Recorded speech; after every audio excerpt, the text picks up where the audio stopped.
It was an early day in May. It was 90 degrees, so I wore shorts and a t-shirt. I had what I thought was enough food, and turns out none of the decisions I made were adequate. I got to the top of the mountain. I fell into snow up to my shoulders. Despite being 90 degrees at the base, there was still a solid 5, 6 feet of snow up and at the top. And my sugar went low. I ran out of food. I ended up having to, we sat on the summit of Algonquin. There's this beautiful view, but I couldn't really appreciate it because my sugar was low and I had to eat all my daughter's food, and I was feeling bad about that. Uh, but we did it. We got back. It became one of those stories. I decided that I wanted to do it again, and I wanted to do it better.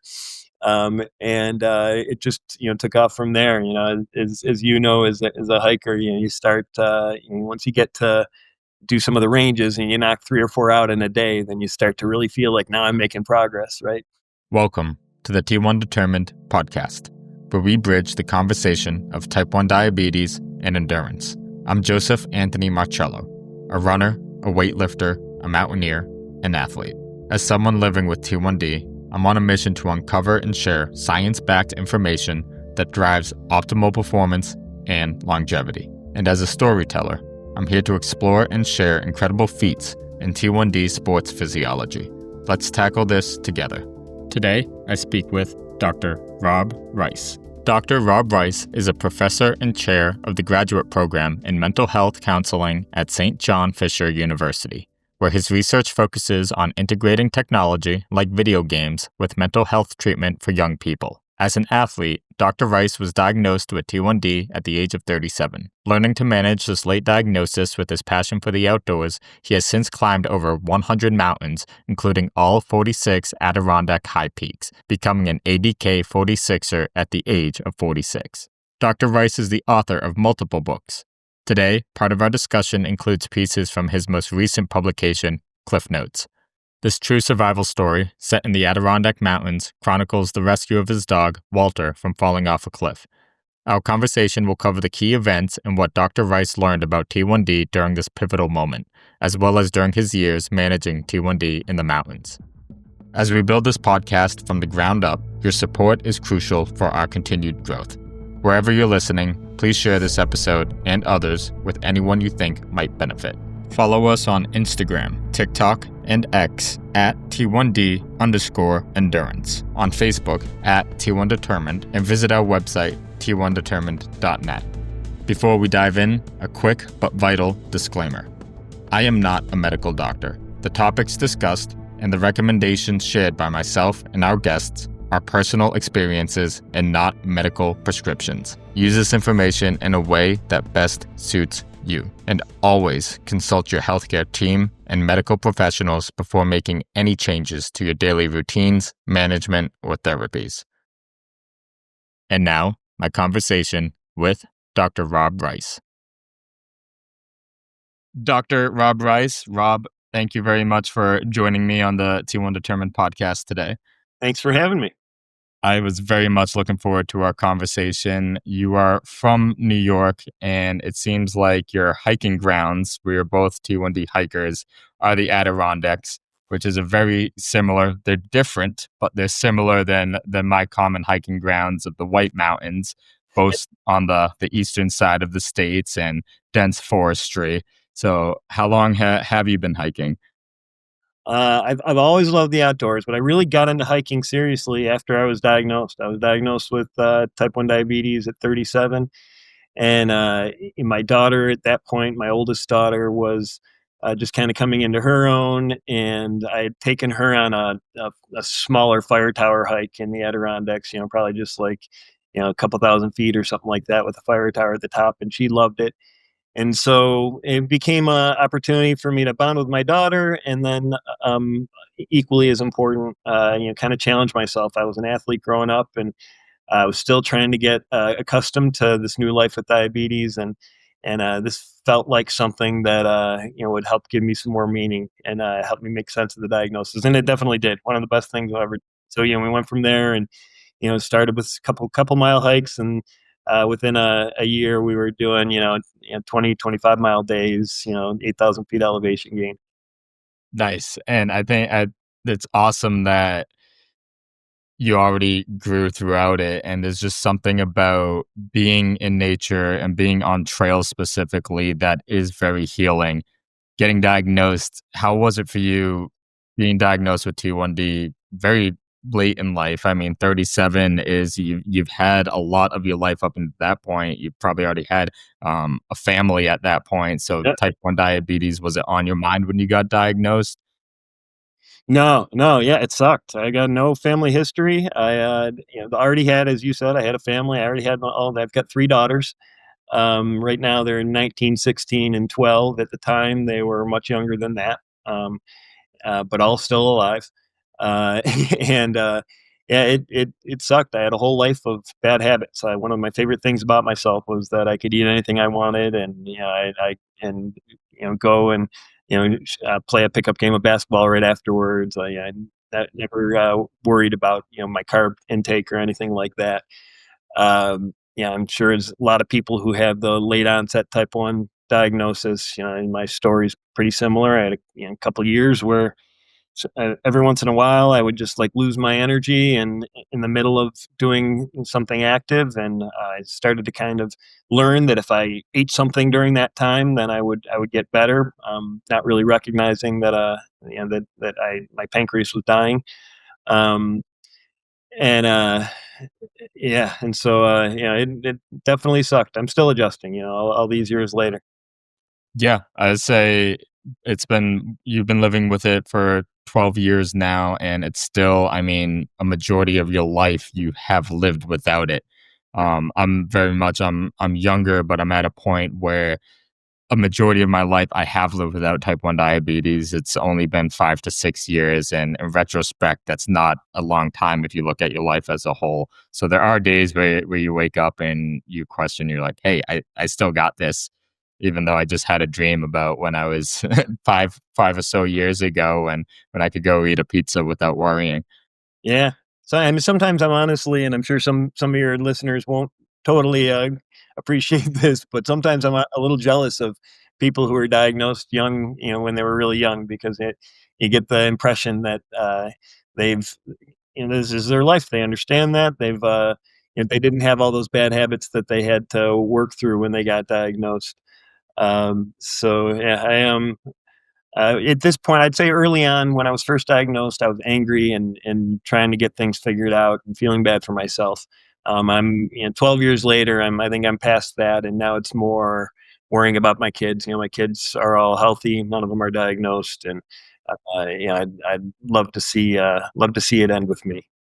Yeah, I mean, there's so much unknown that we've found out about the disease over the past couple of years, but one is that we think the gene it's in our genes, the type 1, and we just don't know what kickstarts it, whether there's some sort of stressor, whether it's family genetics that it will definitely be passed down.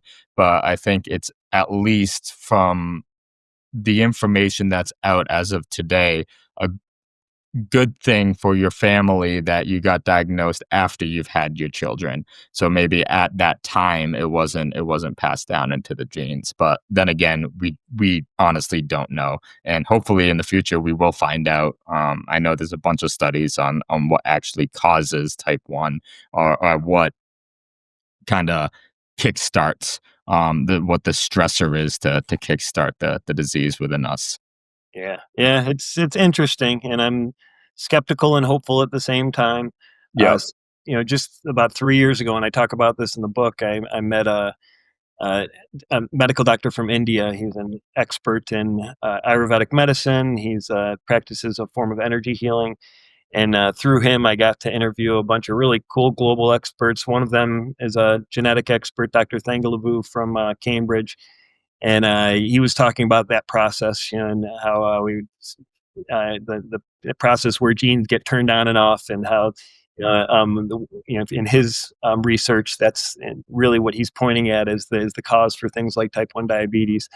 And Yeah, at some point maybe we'll talk about it today, but I'm really starting to believe that there's something quantum going on, and that there is something to the way that we think, and the energy that we surround ourselves with that impacts the acquisition of the disorder and also how to live with it.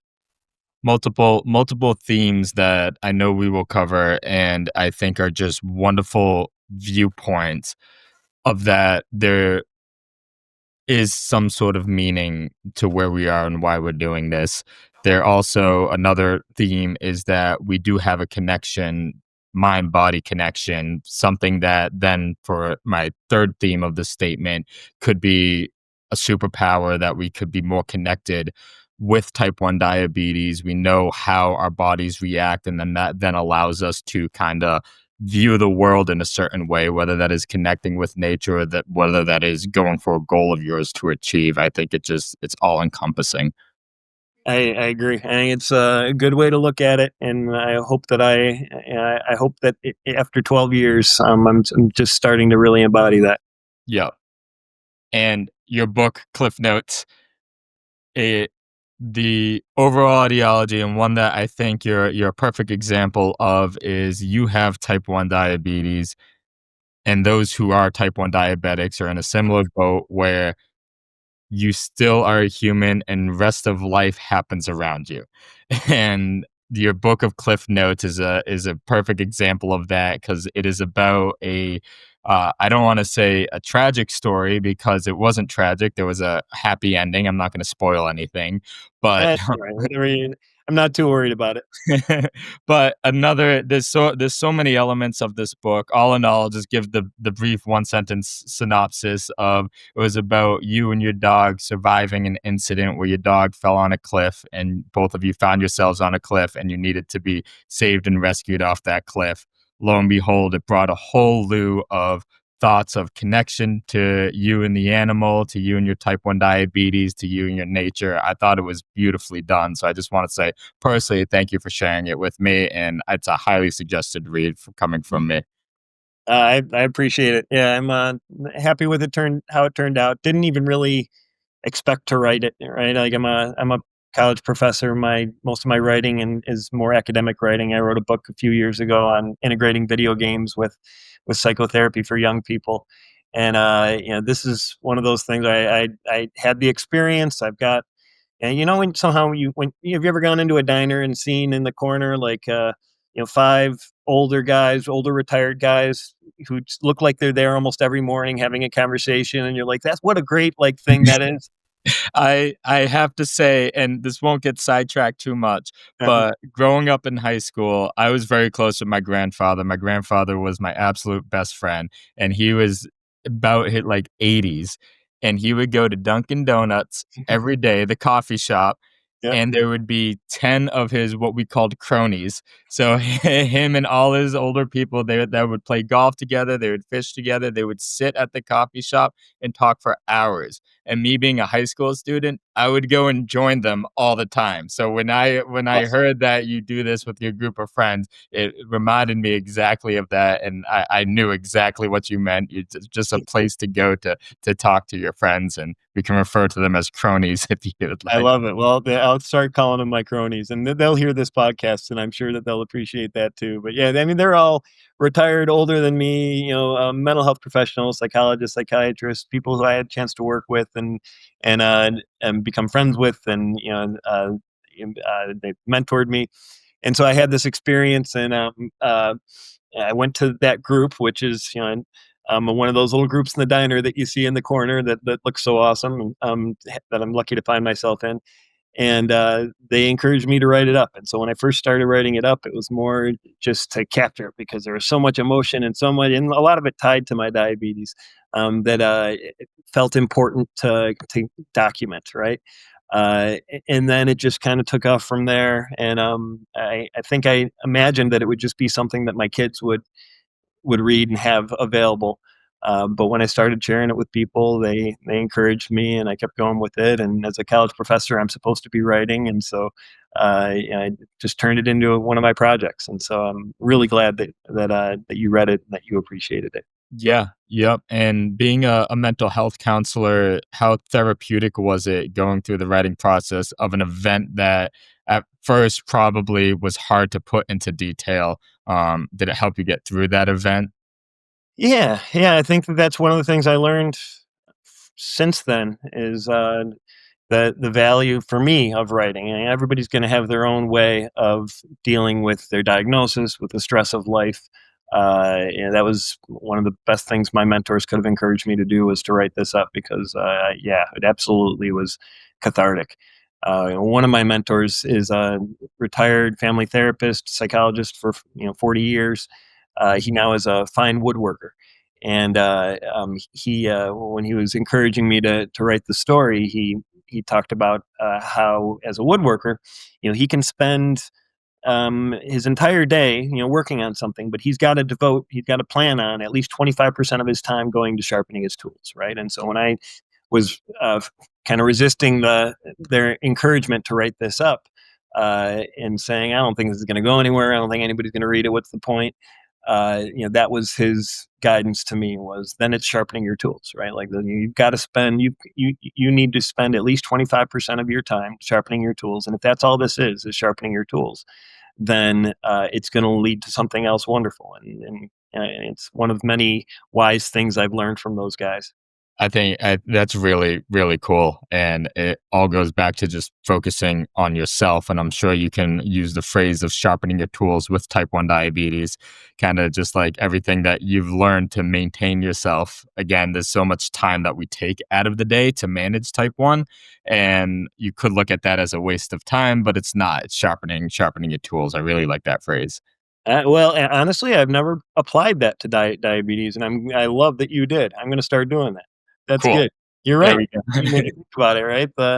What we're doing doesn't have to be a waste of time. I like what you said before about in some ways this kind of enhancing the mind body connection and allowing us to be more connected with nature and the things around us. If having to do all the math and all the garbage that we have to do to keep our A1C down helps us do that, then sharpening your tools makes a lot of sense as a metaphor. Yeah, and I think extremely important because at least I'll talk from a personal experience. When I first got diagnosed, I wasn't upset with my body, but I was kind of confused and frustrated at my body. And then it took me months and probably a year or so to realize that like, hey, my body also did not ask for this. Right. And then once I kind of got over that hump, it was like, oh, my body and I are still here. We're kind of a team. What can we do together? And then that's when, like, I mean, at least for me personally, the extreme athleticism came into play and the diet and nutrition came into play. But I think it's the whole point of kind of working with yourself rather than against yourself. 100%, yeah. And I mean, from doing this podcast and deciding to do this podcast, it seems to be a common story for a lot of people who are diagnosed, especially later in life, right? Like it's for some reason becomes this. They become some of the most uh, devoted athletes and fitness people that you're going to find. Yep. Yep. Including the famous Rob Rice, who is an Adirondack 46er. I'm far from famous, and I hope that you end up getting a lot more famous people than me on this podcast. But yeah, I'd say I'm more proud of that than I am probably just about anything else but my family.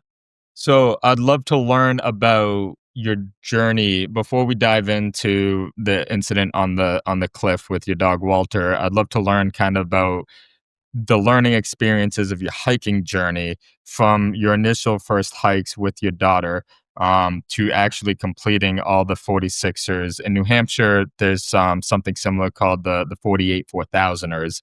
And it's an immense accomplishment. And the ADK 46ers, if you want to explain a little bit about that for the audience as well, is an incredible accomplishment. So I'd love to learn what you learned about your hiking experiences and your type 1 diabetes, kind of from your first 41 46er to your 46 46er. Absolutely, yeah, and I'm coming for the New Hampshire 48 next. That's Great. the Well, let goal me is know when you're over here and I'll gladly do a couple with you. awesome. Yeah, as I told you, my daughter's going up next week to do some. Yeah. Uh, the goal I think is what is it? The New England 115 Yeah, that's what I wanna do it. Is it New England or Northeast? Because I know. Northeast maybe. Yeah, Yeah. that's why I wasn't sure. It's at New Hampshire, Vermont, and New York. Yeah. So yeah, it's as I said, I started with hiking some of the lower peaks. We were doing the fire tower challenge in the Adirondacks. There's like 26 mountains in the Adirondacks and Catskills that have fire towers, and at the time, I was still relatively newly diagnosed. My daughter was only like 12, and so I wasn't going to take her on some of the more dangerous hikes yet. But within a year, she started to get bored of those, and it could tell that she was quickly gonna pass me in her athletic prowess and things like that, and I didn't want to let it happen yet, and so we embarked on the 46. Our first high peak was Algonquin, which is the second highest peak in New York. It's one of only two over 5,000 feet. We climbed it in early May. I had no idea what I was doing. I wasn't. We had a friend who told us that it wasn't too bad, and so it was an early day in May. It was 90 degrees, so I wore shorts and a t-shirt. I had what I thought was enough food, and turns out none of the decisions I made were adequate. I got to the top of the mountain. I fell into snow up to my shoulders. So despite being 90 degrees at the base, there was still a solid 5, 6 feet of snow up and at the top. And my sugar went low. I ran out of food. I ended up having to, we sat on the summit of Algonquin. There's this beautiful view, but I couldn't really appreciate it because my sugar was low and I had to eat all my daughter's food, and I was feeling bad about that. Uh, but we did it. We got back. It became one of those stories. I decided that I wanted to do it again, and I wanted to do it better. And it just took off from there. As you know, as a hiker, you start once you get to do some of the ranges and you knock 3 or 4 out in a day, then you start to really feel like now I'm making progress, right? And for me, aside from really progressing as a hiker and getting more capable as a hiker, I was learning how to manage my diabetes on the trail. I was learning how to, make sure that I didn't have to eat all my daughter's food again, and that and that, I had made lots of mistakes along the way. When I first started, my I I had an older pump. It didn't have any kind of like control IQ or anything like that on it. Um, so I would just turn it off, and I would just eat to try to keep my sugar up. Well, it didn't take me long to learn that you can't do that. You need to have some sugar going into some energy going into your cells in order to do these hikes. And so I had a couple of hikes where I became extremely keto acidic a couple of times. Yeah. You know, nearly passed out. And it did actually pass out one time. When there is the lack, so you can have your blood sugar in range, but if there is no insulin actually bringing that blood sugar into your cells, the ketosis, yeah, ketoacidosis can build up. So ketone can still build up in your blood, even if your blood sugar is within range, if you don't have insulin going to those cells. So I learned that I need to give myself some sugar, started giving myself some basil. Probably after I got to about 15, 20 high peaks, I was doing better with that, but oftentimes really nauseous along the trail, didn't have any kind of appetite. Um, Honestly, it wasn't until I met that guy, Dr. Deep, that I told you about, the Indian doctor, that I really was able to, take it to the next level and finish up the 46. And so, yeah, it was a process. The hiking, my process becoming, getting through the 46, really mirrored my process learning how to live with diabetes. Yeah, Kinda that's amplified it, right? Like anything that I was doing wrong, it was gonna show up in the mountains. The mountains didn't care if I had diabetes or not. I think you wrote this in your book that the trails often care for you, but they don't care about you at the same time. So they're a symbol of safety, but it's not at the same time. The mountains have no remorse. The mountains are nature. Death and life happen as in any sort of wilderness, and it is almost respective. I find it respect. Like I look at a mountain, I'm like, it doesn't care about me. I almost respect it more. I think it's very important to learn about glucose management while out in the mountains. One of the reasons that, and again, I never push for any sort of therapy method on anybody, but I do explain about a little bit of what I do when I'm out on the trail for a couple days at least. I'm burning so much energy that my blood sugar. I need to eat sugar in order to keep my blood sugar from going too low for the amount of energy that I exert. But I do use pens when I'm out and on the trail and in the back country. So I always have a little bit of long acting insulin running in me. Yep, Again, going back to preventing the ketones from building up. Because yep. even if your blood sugar is in range without insulin, you can still go into ketoacidosis, which I only recently learned, and I found that fascinating. I was kind of accidentally giving myself long acting insulin, and then while hiking, being like, "Wow, this actually is a beneficial tool for the activities that I do." Yeah, yeah, for sure. And those aren't necessarily things that you learn when you're first diagnosed. You know, No. you're going. It's like drinking from a fire hose, and that's one of the things that usually gets missed. How important do you think trial and error is with yourself and allowing yourself to take the error? Huge, right? Like, and then it's like continue to notice. Like, I'm part of some of these diabetes Facebook groups and stuff, and I like to sometimes look at the comments and how people are making sense of their experience. And I think the trial and error thing is like that's the way it's got to be. Everyone is just so different, and while I kind of learned it and was learned it really well while in the mountains. Everything that I learned, translated back to regular life. Whatever, all the things that I had to deal with on a day to day basis as it pertained to diabetes, those were amplified in the mountains. And so now, when I came back to regular life, when those things showed up, I was able to name it and take care of it, more easily.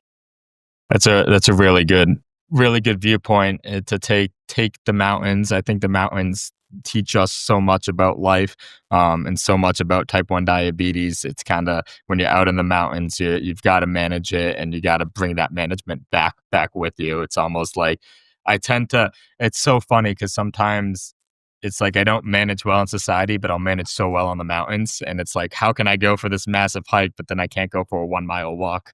I don't know if you find similar situations. Yeah, and I think part of that is nature and being in nature that allows us to do the things out there that we're able to do. Yeah, my experience is more right. It's I think discomfort is important. I think yeah, I really learned that more after getting diagnosed with diabetes, and I've had so many moments now or so many situations where I went on a long hike. I came back to work. I was having a really tough day at work, and I was able to think to myself, I was 15 miles away from anything, throwing up on the side of the trail yesterday. I can handle this. Uh, right, and so yeah, I for me, life has gotten. I'm able to take things in stride and deal with the day to day much easier because of those uncomfortable experiences. Gives you a sense of I got this. Yeah, Yeah. yeah. And part of that too is the my shift in mindset, just kind of spiritually and existentially, and especially over the past few years, but certainly related to my diabetes. Right? I have this sense now that everything's already happened. Right, like this is Yeah.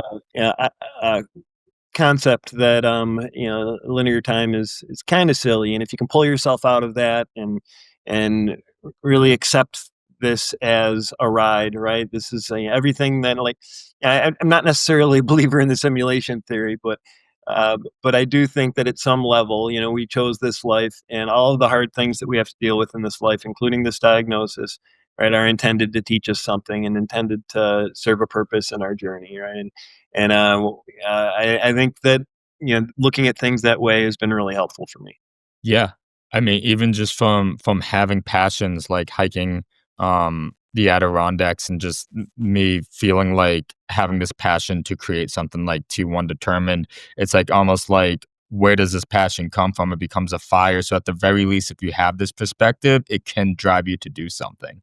Yeah, yeah, it's like sometimes we need a kick in the butt, right? And Yeah. some I also kind of believe now that uh, ideas and consciousness that we don't create those, that everything we need to know is always all around us, right? And the ideas, in a way, I think that there's a word for it. They call it infomorphs, this idea that the concept that ideas are actually alive, right? And that in some cases they actually choose us. And yeah, I thinking about these types of things in these types of ways has been really helpful for me. And I've had similar motivations to try to uh, make meaning of my diagnosis by helping other people with diabetes. I as a professor in mental health counseling, I've had a chance to run an integrated care grant over the past several years, which involves getting mental health people working hand in hand with medical professionals. One of the first sites that we created as part of that grant was in the largest endocrinology center in Rochester, Strong Endocrinology. The goal was to get a mental health counselor there to meet with newly diagnosed diabetics and talk to them about uh, how they handle stress and how they're dealing with the stress of their new diagnosis. Because, as you know, stress and anxiety have a direct correlation with our glucose levels. And I remember when I was first diagnosed, going in and meeting with the diabetes educator, and I was just got so angry. They gave me this book that I now call the Welcome to the. I actually called it that then too, the Welcome to the Crappy Rest of Your Life book. Um, and I remember there was one page that talked about the correlation between stress and blood sugar, and it gave 10 ideas for different things you can do when you're feeling stressed to bring your blood sugar down. And the first idea was go to a ball game with a friend. And and I just like laughed out loud at the diabetes educator because it's like it felt like, okay, you clearly don't understand how life works and how this is how I'm thinking about this right now, right? Because I'm not going to get up and go to a ball game with a friend right now and make everything okay, right? And so part of me wants to believe that part of my role and part of the reason why I'm been diagnosed is because I had to have that experience, and it's important for other people to get some additional help and support really around the mental health and the psychological impacts of having diabetes. I mean, it is a huge stressor, just the day to day tasks. And from being newly diagnosed to now years living with it, those day to day tasks don't go away. How much, if you can kind of explain, I guess, how important it is to focus on your own mind and well-being, but understanding that these stressors are here. Yeah, It's kind of like how would the best way of saying it, like how would you personally overcome burnout? And it could be like consistent burnout, but like burnout doesn't happen overnight. It comes with years of living with T1D. yeah, yeah. Yeah, I think acceptance is so powerful, right? Yeah. And I'm still not fully there, but as I said earlier, I think that for me, I've gone from a place of at first I didn't accept it. I was angry. You go through a period of grief, you go through the different stages of grief, and getting angry and denying that that it's really happening. Um, I'm well past that. It's not about me anymore. It's about I'm when these things happen, I'm able to pretty quickly shift my focus. And if I do have anxiety or anger, it's more, because I'm worried about, again, my family. Uh, mm, but yeah, I think acceptance is a really powerful thing. And yeah, you can't get away from the day to day. The day to day stuff is going to be there. I love what you said earlier about sharpening your tools. I'm going to start using that for myself. I think, Good. I'm glad if you got one thing from this podcast, it's that. yeah, yeah. Well, I'm more than that. But yeah, I think that's accurate, right? Like, if I really am going to embody this idea of, you know, um, being a better person, even though I have diabetes, then I've got to be able to look at the day to day stuff. That goes along with having diabetes, and as sharpening my tools the same way I look at writing and some of the other things I do to keep moving forward. And so yeah. Yeah, you have good days and you have bad days for sure. Definitely, for sure, and I think you raise an amazing point of have it kind of be the reason to sharpen your tools. You can use type 1 as the reason to be a better person overall, and it goes back to all the events that you've expressed during your life, but we'll get back to the specific story on the cliff of you had diabetes when the situation happened on the cliff, but like the diabetes couldn't go away in that moment and there was so much more to worry about. Right. So first, let's dive into the bond between a man and a dog. This is kind of a sidetrack, but I just kind of transitioning, and audience, please follow along with me. You'll understand where we are going with this once we actually get into the conversation about this. But I have a new puppy. He's 6 months years old. Everett is his name. What kind of dog? He is a mix of a Labrador and an Akita with a little bit of boxer. Very cool. Good And he's mix. got a lot of energy, but he's really cool looking. He's brindled color. Oh, I'll that's post an awesome. image of him. And from reading your story and your connection with Walter, I related it so much because I want Everett to be my hiking buddy. We're trying to train him. We have to wait a little bit till he gets a little older to actually take him out on the trails. Yeah. But talk to me a little bit about your dog, Walter. What kind of dog was Walter, and that little bit of connection that you two had? Yeah, well, I mean, I've always been a dog person, animal person. I kind of joke that I had cats growing up, but I joke with people when they that question of are you a dog person or a cat person comes up. You know, my thought process on that is uh, if you die next to your dog, he will wait there next to you until the paramedics show up, and he'll go to the door in line as you get taken off to the morgue. Right? If you die next to your cat will eat you immediately. Um, and and so I've always been a dog person, Yeah, but definitely I can totally relate to that. it's definitely since getting diagnosed and Mhm. since getting more involved in nature-based therapy and getting in the outdoors and hiking and all that. You know, I think just it's another way to connect with um, our with the world around us in a special way, right? Like there's this. Uh,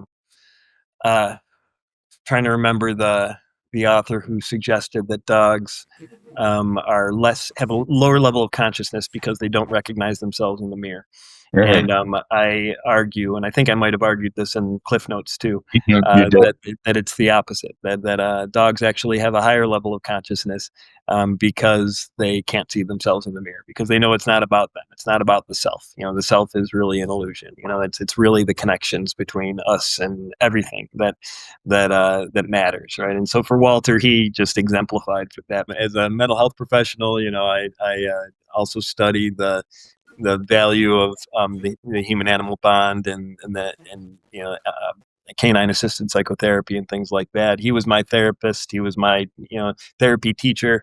He was a 100-pound white lab who slept right in bed with my wife and I. All my dogs had voices. Have voices. I don't know. Does your dog have a voice yet? Like, did you give him a? He So, I know you're referring that you gave Walter the voice, and I came up with my own, voice for when I saw the words of Walter saying, "See ya." I got, like, a nasally voice in my head. Everett, at the moment, Akitas are actually very vocal. So Okay, he's talking, like, he hasn't learned language yet, but when he wants something from us, he'll actually start howling and talking to us. So he's awesome. communicating. He actually has a voice in the physical world. So at the moment, I don't have to imagine it. I hope that doesn't go away because I like the communication between us. That's awesome. That's very cool. Yeah. Well, and let that inform whatever Mhm. voice you need to give him, so that you can have him say the stuff that you imagine he would say too when he's not able to. And Yeah. Walter's voice is kind of like an old gangster. For some reason when he was little, I used to when I was training him, and he'd always make these sounds like. And so and it kind of gave me this like you say like Yeah. Yeah. that kind of vibe, right? And so that became his voice. And every time he walked into the room, he's like, "Hey, Shane, it's me, Walter." um, and I my gotta kid, say that's exactly how I imagined it in my head. Exactly how I imagined it. That is so funny. and so my kids, my wife, everybody makes this voice now or made that voice for Walter, and as and it comes up as many dogs do for people, part of the family. And so yeah, my bond with Walter was definitely strong, continues to be. And yeah, I'm really grateful for dogs and for Walter in particular for teaching me a lot of things, including on the cliff.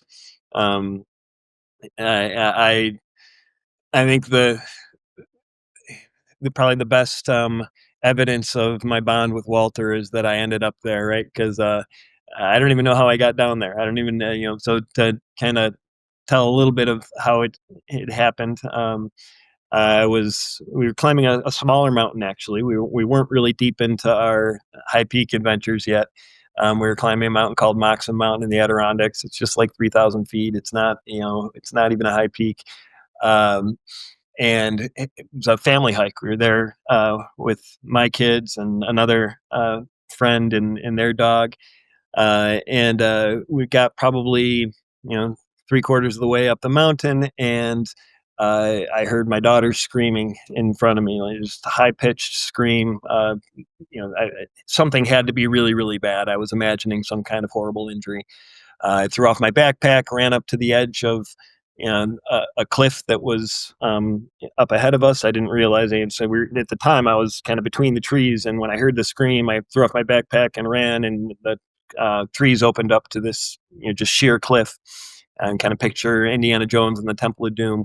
If you've seen that movie, it was really that level. And my daughters pointed to the cliff and said, "Walter, he fell. He went over the cliff." And at that point, I went blank. I remember going up to the edge of the cliff. I remember seeing about 20 feet down on the really, really small ledge, this little white kind of, fuzzy speck that I assumed must have been Walter. And then I blacked out. And the next thing I knew, I was uh, down under the ledge with him. I was up against the side of the cliff. I had one foot kind of in a crack in the rock. I had one foot stepping on a little dead branch. And Walter was using me for support, and he was using the small ledge to support his back legs. And so uh, I don't know that I would have done it if I was conscious, and I certainly wouldn't have done it if I didn't feel especially connected to Walter. And from there, and from there was a series of kind of wild events, including a call for a helicopter rescue and a bunch of some attempts to get us out with a bunch of dog leashes tied together and all the other stuff that you read. And all in all, I don't want to give anything away, but it didn't end up in a tragic. Both No, we you were good. We were all good. fall off the cliff. Several close calls, Yep. including with one of the rescuers, but we were all good. Um, and the reason why it's called Cliff Notes is because there's so much that happened while on the cliff that relates to the things we've been talking about, just in terms of time and our connection with nature and the struggles of living with diabetes and all those types of things that I ended up becoming a framework for talking about those things. I told the story, and then the last chapter of the book is called Cliff Notes, and that's just a series of lessons, things that I learned on the cliff, things that the experience on the cliff, really prompted me to think about more and to incorporate more into my teaching. And so, yeah, I did realize growing up, I always thought that the little yellow books that you would read to cheat in English class were Mhm. working, but those are actually Cliff's notes. Those Oh, great. So Yeah, so S you didn't run F into some guy named Cliff, Yeah, had these yeah. books and gave you the notes. And so I was able to find a loophole in the title. Nice. I really like that, and I think it's so fascinating how many thoughts came to you, and obviously, it could be on the moments that you were actually on the cliff, or could be everything that has since transpired, but it's almost like time slowed down for you, and that one moment felt longer than the length of time that was actually there. It's almost like you had a whole experience of your entire lifetime of 37, well, more than 37 years at this point, um, up until that one moment on the cliff. And it kind of seemed like that was an epiphany moment for all of what you've experienced. And to put it into a book is extremely important. Yeah, I'm grateful for it now. Yeah, I mean, Mhm. and it was a long time. It was like we are 45 minutes on the cliff, waiting for a rescue, and it certainly felt like more than 45 minutes. And one of the things that we were talking about time earlier, one of the concepts that that Dr. Deep, the Indian doctor I've been talking about, has taught me, is this idea that all time has three parts to it. You've got, the beginning, which is creation. You've got this period of sustenance, and then you have a period of degeneration, right? And that if we can learn how to live in those three parts, that we can experience time regardless of the actual amount of time that we're spending, right? And so we can experience time differently, right? And so these periods, these three parts, they occur in every minute, they occur in every hour, they occur in every week, they occur in every year, they occur across a lifetime, right?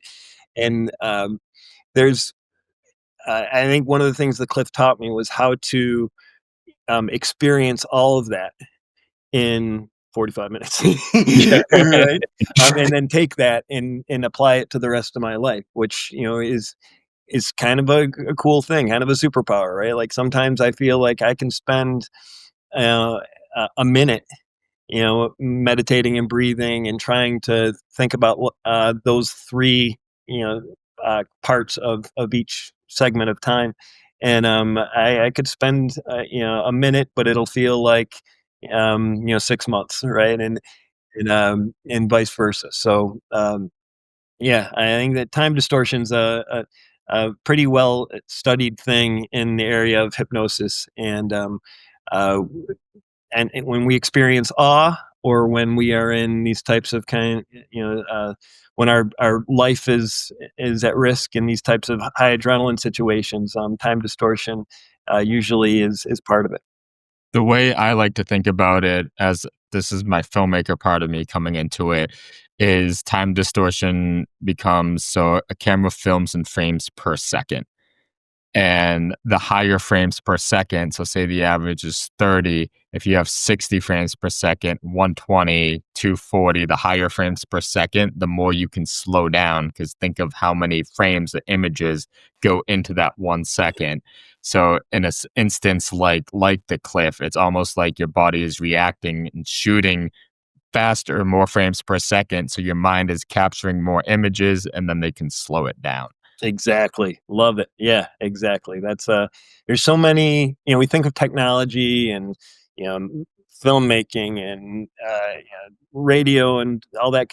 We think of it all as is so unnatural and separate from us, but a lot of the things that we're talking about play out, within the technology that we're accustomed to using, right? Like so yeah, that's a great metaphor. I agree with that 100%. When you were on the cliff, I'd really like to learn about this part of the experience. You mentioned at one point that your blood sugar was going low, and with no pun intended, your wife had to throw you a Cliff Bar. So, what was having, I mean, having type 1 diabetes kinda as a whole, but knowing that you were now in a situation that required more of your attention, that wasn't just you had to focus on Walter's well-being. So what was that experience like for you? Did you push your blood sugars out of your mind? Was it at the forefront of your mind? What was going through your head about your type 1 diabetes while you're on the cliff? I'd say it came in and out of my mind. It was there, pretty early on in the process, right? Like, once I got there and realized I was there, and realized there was no way I was getting myself out of there, let alone myself and Walter, without help. Then my first instinct was to check my sugar, because I was, concerned that was going to be an issue, and it was going down at the time. I think it was like 88 or something like that, and the arrow was pointing down. And so, yep, I called to my wife. I asked her to throw me a Cliff Bar, which, and that wasn't fabricated for the story. I really did ask her for a Cliff Bar.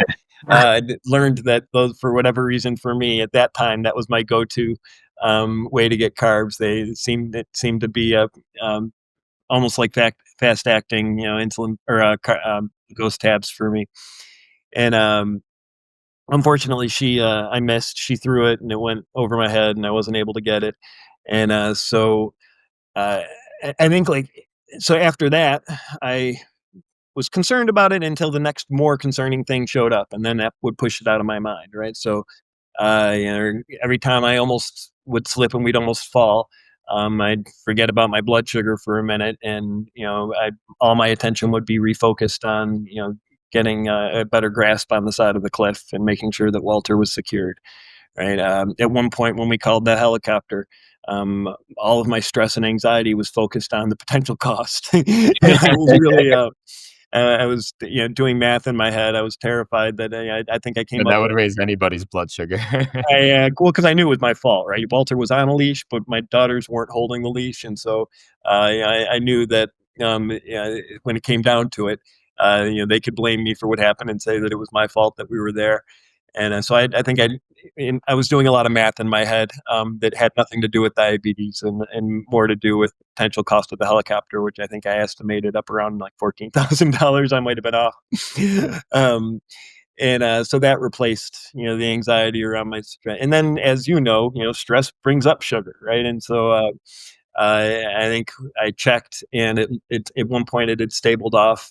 And I was I was somewhere around 85, and it was a straight arrow, right? And so I put some trust in stress to keep my sugar up. Um, but yeah, it was. I'd say it was kind of in and out of my consciousness. When I first got there, it was a big deal. I really wanted to make sure that I would be able to to do what I needed to do, and that my blood sugar wouldn't be an issue. But the longer I was up there, the more other stressors kind of took over, and that became more background. I think it's a testament to what we were speaking earlier, but the mind body connection of your body just wasn't going to let you drop low in an instance like that. There was an importance to keep you functioning. Yep. Yeah, 100%. And that's I believe that, and I believe that there was and something there was something I couldn't see that was there with me, helping me that day, Yeah. and it wasn't going to let my sugar go, to a place where I wouldn't be able to finish it. And I talk a lot about on this podcast the adrenaline, quote unquote, adrenaline dump. But I mean, if we look at the science behind that and what that really is, the adrenaline dump that raises your blood sugar when you're in a situation and you have an adrenaline dump and adrenaline flushes through your body and your liver releases more glucose into your blood. Essentially, that's a survival mechanism. It's an intent to survive because your body then needs to become hyper focused. Your body can't allow yourself to have low blood sugar.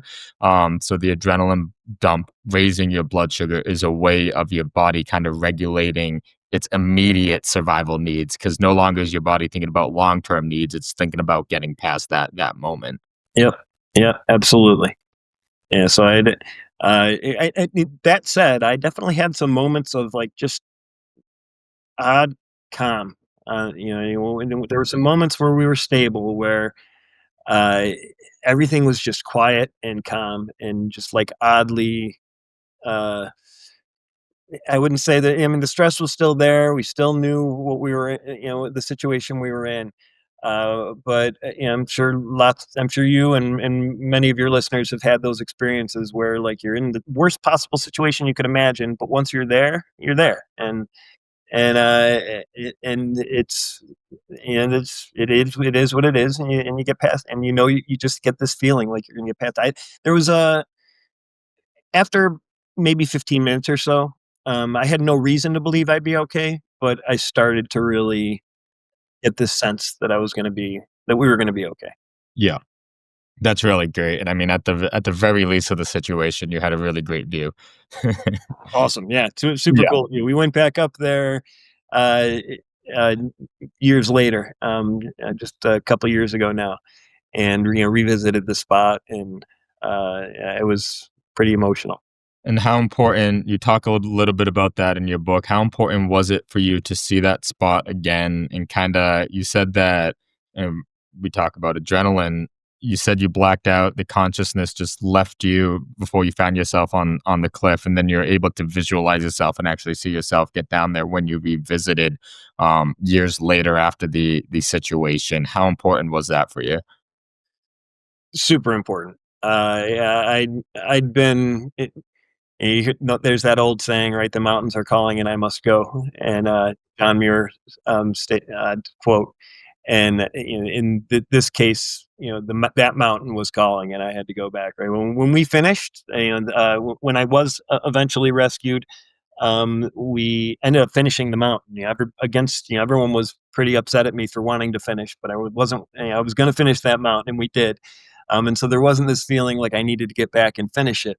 Uh, there was this feeling like I need to go back and like see this from from my wife's perspective, from my kids' perspective. I need to, validate and verify in my own mind that my memory of this is really what happened. Right Hmm. at that point, I had written most of the book, and I was, you know how it is when it seems like every time since I've been diagnosed, I've had several seemingly mystical, just really profound experiences in my life, and I spend a couple weeks just living in it. And but over time, memories aren't like recordings, right? They're more like symphonies. You've got multiple pieces in your autonomic nervous system in your mind working together to try to recreate those memories every time you try to bring them back up. And I was starting to lose some. I was starting to become skeptical of my own experience. I was starting uh, to doubt whether my memory of this experience really, was what it was. And yeah, so I needed to. It was super helpful for me to kind of close that loop. It allowed me to finish the book and feel comfortable putting it out there. And when you return, at this point on your on your return to Moxon Mountain, you're a totally different hiker than you were when the first time that you went up. I mean, just with your type 1 diabetes management, you probably have a lot more understanding of how to manage it on a trail. How is that? Did it feel like a full circle moment? When you returned, have you completed the 46s at this point? Yep. Yep. Yeah, so we did all 46 in between the first experience on the cliff and then going back to the cliff. And absolutely, that was also part of my thought process, right? Because this wasn't a high peak. It wasn't one of the higher peaks, and I was doing these majestic, 4,000, 5,000 footers. For those of you who haven't been in the Adirondacks, I mean, it's about as rugged as you get, right? The trails are, straight up the drainage. That's how you climb one of those mountains, right? And so we did a lot of pretty treacherous, badass stuff, since that cliff, and yeah, I wanted to go back and just remind myself that, well, it doesn't need to be a 5,000-foot mountain to have, an awe-inspiring experience. But yeah, it's definitely much better hiker and much more prepared the second time around. Yeah, completely. I mean, it doesn't take a lot for a cliff to be a tall enough cliff to provide injury to a person. You can have cliffs near cities that are very dangerous, and it doesn't. To me, when I look at a mountain, I don't look at the mountain for its size. I think mountains are obviously bigger in size, they have some sort of grandiosity towards them, Right. but the respect for a mountain that still isn't a 4,000, 5,000, or even out west, the mountain that's over here that's still a small mountain doesn't mean it's not steep. Doesn't mean the cliffs aren't treacherous. Yeah, no, 100 feet 100 feet will do it. Yep. In this one, we were over 1,000 feet up, so Yeah. it was plenty. I was looking at All Trails provides the 3D view of the mountain, and I was Oh, kind of cool. on my computer, kind of looking at it, and I was like, I believe it's this spot, and I was like, wow, that's a huge drop because I was trying to line up in the description of where you were from the summit to where the All Trails was, and I saw like any of those spots was a very steep section, and I could tell you that cliff had to be at least a couple thousand, or at least over 1,000 foot drop. That's what I estimate. Yeah, estimate. It was probably like, and the trees looked really small down there, and so yeah, for sure. Unfortunately, second time up when we went back, by that point, Walter had passed, and so we were going. One of the reasons we went back up was to spread his ashes in that spot, and so that added a whole other element, right?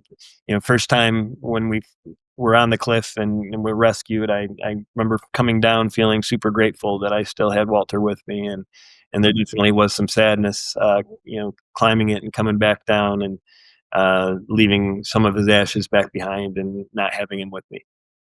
Relating back to the connection from man to dog, but also the connection of the human experience to nature, how important is it for you to kind of pinpoint these areas in the mountains and create sections that are places of, I would say, like memories? But I don't know, the way I look at it is like there's certain points in, at least where the White Mountains are home for me, there's cliffs, there's huts, there's sections of there that I return to because I've had like a connection with that spot. And to Yeah, me, that spot is a lot grander. Somebody else might just walk by that spot and not even think twice about it. But to me, that's a spot of inspiration. When I'm trying to story tell, I just go back to that spot in my mind.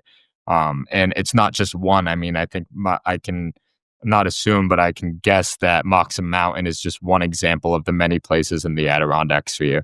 absolutely, absolutely, yeah, and I think it's all about, that word awe, right? Like, I think we all have different things that, invoke, awe for us, and that's my selection criteria, right? Like, if I end up somewhere and I have that feeling of awe, like I'm part of something bigger, then that becomes one of my spots. I'm connected to it, and so yeah, Moxon Mountain, I definitely had that feeling of awe.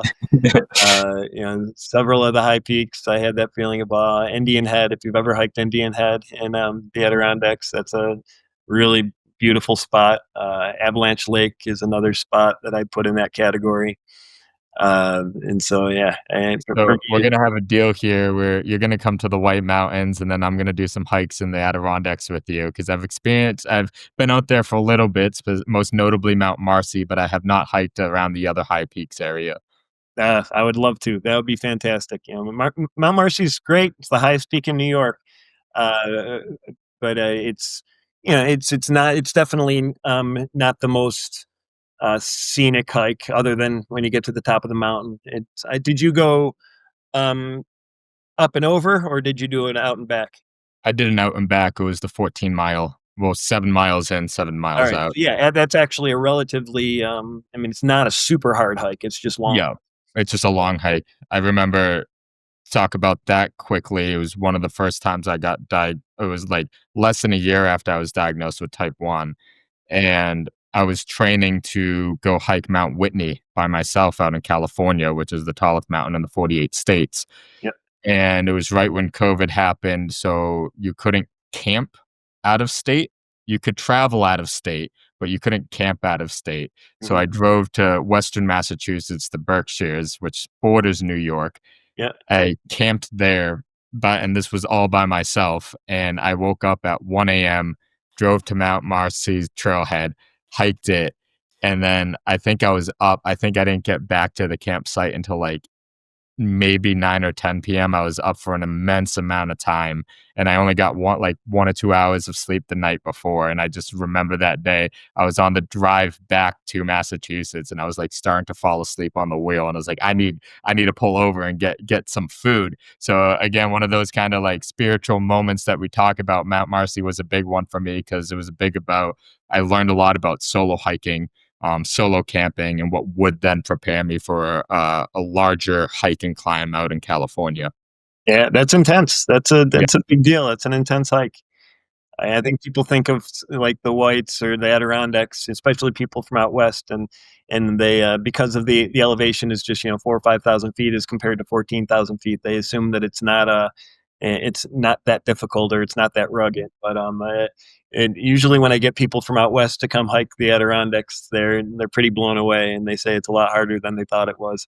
there's Uh, two things. The trails are extremely difficult, like you said. They go up the drainage points, so they're very straight up. The elevation gain is intense. You're going thousands of feet in elevation in like less than a mile or 2 miles, and the weather is some of the worst weather seen anywhere. It's specifically in the Whites. Mount Washington um, is comparable to Denali in Alaska. I've read many Denali books, and one of my favorite Denali books, Denali's Howl, only mentions it's about a tragic story on Denali. Mhm. It only mentions one other mountain through the whole book, and that was Mount Washington in New Hampshire. And that just shows how comparable these higher peaks are above 4,000, 5,000 feet. When you get bad weather, it doesn't matter what the elevation is. Bad weather is bad weather and steep terrain. Yeah, for sure. Yeah, just super rugged. And I remember after actually after Moxon Mountain, after the experience on the cliff and getting rescued, that night we went to Newcomb, which is kind of the center point of the Adirondacks, and we went to old ice cream parlor and got ice cream. And I don't get to eat a ton of ice cream and stuff anymore because of diabetes. But I'm like, I just survived that cliff. I'm gonna have a triple scoop of every kind of ice cream I want, right? And I told the lady who was scooping my ice cream, I said, I'm like, I just, I just, I almost died today. I almost fell off a cliff today. Give me like extra ice cream.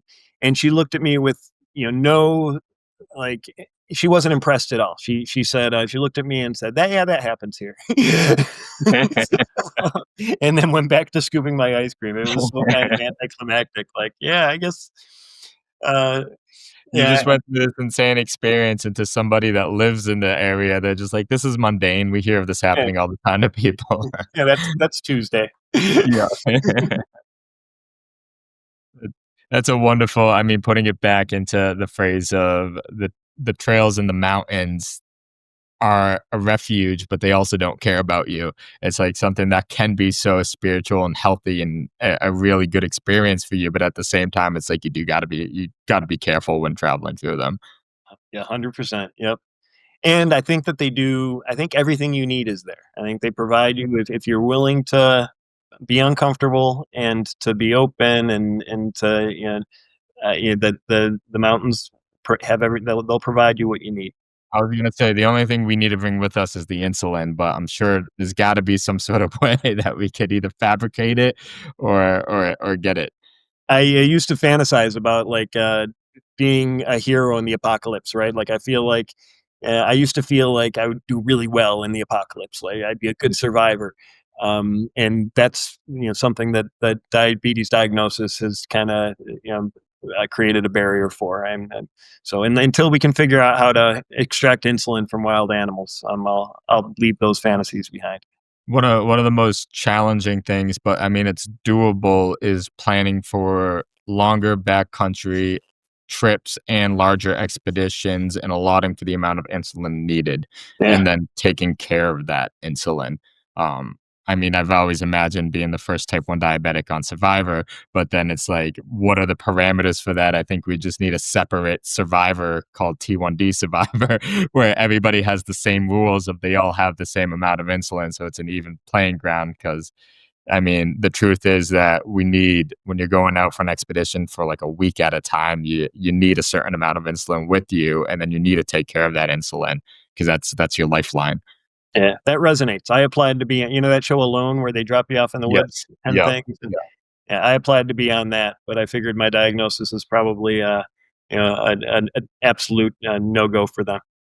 Well, one of the things that 2 Undetermined is doing is trying to create documentaries. So that'd be if we can get the medical parameters or a medical team on standby to make sure everybody is safe through the filming, that'd be a Yeah, great documentary to that create. would be super cool. I'd love to catch up again when that happens. We'll be the creators of our own show. So I wanna bring this back kind of to a closing point of empowerment for the T1D community and how individuals can still live fulfilling lives with T1D, managing the disease, but also focusing on mental health. I would love to learn about just some key, and even if you've mentioned it before, overarching themes and points that is so important for us living with T1D. You mentioned earlier that you are helping others, but you're not the expert. I think one of the greatest things about the T1D community is that every person I have talked to, and I try to take this with me as myself, I don't claim to be the expert. I don't claim that my therapy is the right way. I agree that every individual is different. And the entire T1D community has a similar mindset of we aren't the expert with you. So taking that into the account, what are some kind of either motivations, inspirations, tips, and tricks that you'd like to leave with the audience? It's a great question. I should have thought about it more and anticipated that question. Uh, I really think, mind. You mentioned you used the word mindset, and I really do think that's such a big part of it, right? Like I think being able to shift your mindset from "I have to do this" to "I get to do this" is so powerful, right? Like, and it takes practice. The more you can practice shifting your mindset from every time you get that feeling, "Oh, I have to do this," including I have to, you know, uh, check my blood sugar. Or I have to eat something healthy when I really want to eat something that tastes good, right? Shifting that to "I get to do this," right? And then combined with that is the gratitude, the importance of practicing gratitude. I know it sounds like toxically positive, right? Like I don't like. Sometimes I get frustrated when read what people say in some of the diabetes groups, and everybody's like, everything's going to be okay, and this is good. Like, just seems like you're not appreciating how difficult it is too. And I think that there is a place for that. It's okay to feel sorry for yourself sometimes, but I think that practicing gratitude is so important, right? Like you got to balance the negative thoughts and the negative energy with practicing more positive ways of thinking. And there's lots of research on that now. Lots of research that suggests that the more we choose to focus on things that we're grateful for, the more our brain will scan our environment naturally for things that we're grateful for. Right. And so I've been doing that ever since I was diagnosed. 10 every day. I'll think of three things that I'm grateful for. Simple things like, pants I don't need to iron, or clean water, or if the weather's nice that day, the weather that day. The smaller and more simple, the better, because that's really the goal, is to be able uh, to notice little things that produce that feeling of gratitude. Um, and I think that when you do that, your sugar gets better. I think when you do that, your experience with the disease gets better. Because well, they've got spiritual reasons for thinking that, but also scientific reasons, right? I mean, we talked before about the relationship between stress and chronic stress and this disease, and the activation of certain genes for this disease. So gratitude, acceptance, those are in mindset. I think are super important, and certainly part of my recipe for to keep going and try to continue to become a better person despite having diabetes. Very, very well said. Thank you. And I'd like to heighten the importance of combining the scientific reality with your own personal spirituality. Um, Whatever that means for you as a listener, wherever you find meaning in your life, whether it's the Adirondacks or the White Mountains or something else, whatever your passion is.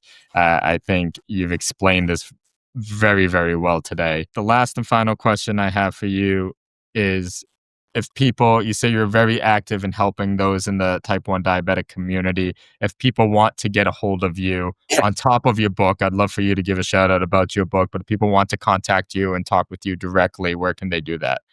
Absolutely. So email is great for me. So it's rrice@sjf.edu. So I'm full-time faculty at St. John Fisher University in Rochester, and so that's my email address. There is a website for the book. It's cliffnotesbook.com. So Cliff singular notesbook.com. And the book's also available on Amazon. But yeah, if you want to reach out to me and just connect and ask questions, email is probably the best way to do it. Cool. Well, once again, I have an immense amount of appreciation, gratitude towards you, from learning about your experiences. We're also different with T1D and with nature. I learned a lot from you today, and I know our audience is going to take our conversation and use it to their best benefit. So thank you very much. Thank you. It's been a pleasure. And now I'm looking forward to hiking with you in the Whites and bringing you out to the Adirondacks to do some hiking. Yes, sir. And we will make sure that we not fully document it because we got to appreciate nature, but we will document it and to at least take a picture on the summits that we get to. That would be cool. I can show you some amazing spots. And maybe by then your dog will be old enough. Hopefully. Yeah, he's wild right now, so I really hope he starts calming down so we can take him out there. Good luck with him. Enjoy him. Thank you. Thank you, Rob. All right. Thank you, Dr. Rob Rice, for sharing your unique story of discovering how the natural world can help us learn about our T1D. You are a true example of resilience, pushing your boundaries as an athlete and a mental health professional. On this podcast, I'd like to provide all tools and information cost-free to our listeners. Rob was gracious enough today to share much of his story within his book, Cliff Notes, cost-free to us. As a thank you, I'd like to give his book a shout-out. This is not a paid advertisement. I have read Cliff Notes, and personally, I loved it. As a fellow storyteller, I admire Rob's ability to put thoughts into words. Dr. Rice's latest work, Cliff Notes, Contemplating Life on the Edge, is a compelling, true survival story from the Adirondacks where he uses his experience on a cliff ledge as a metaphor to explore mindfulness, nature's role in mental health, and consciousness. You can find Cliff Notes by Robert Rice available for purchase on Amazon. You can also reach out directly to Dr. Rob Rice at rrice@sjfc.edu.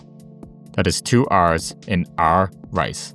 For all our content, please visit t1determined.net. Connect with us on social media. Find us on Instagram, TikTok, and X at T1D_endurance and Facebook at T1Determined. Until next time, keep pushing your limits. I hope this helps. Stay strong, stay determined. T1 Determined.